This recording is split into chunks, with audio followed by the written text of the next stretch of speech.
بسم الله الرحمن الرحيم. قل أوحي إلي أنه استمع نفر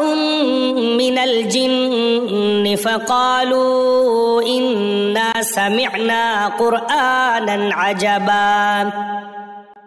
يهدي إلى الرشد فآمنا به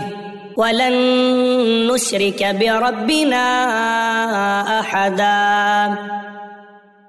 وأنه تعالى جد ربنا ما اتخذ صاحبة ولا ولدا وأنه كان يقول سفيهنا على الله شططا وأنا ظننا أن لن تقول الإنس والجن على الله كذبا وأنه كان رجال من الإنس يعوذون برجال من الجن فزادوهم رهقا وأنهم ظنوا كما ظننتم أن لن يبعث الله أحدا وأنا لمسنا السماء فوجدناها ملئت حرسا شديدا وشهبا وأنا كنا نقعد منها مقاعد للسمع فمن يستمع الآن يجد له شهابا رصدا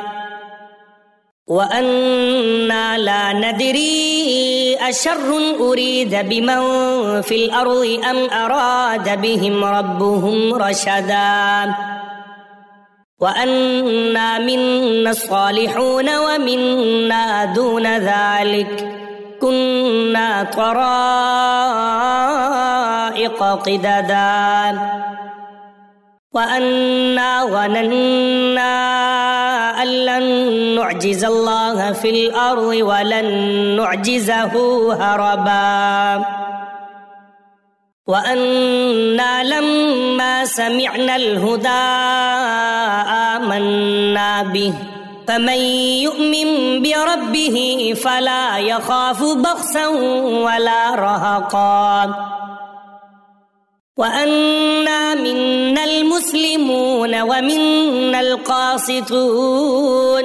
فمن أسلم فأولئك تحروا رشدا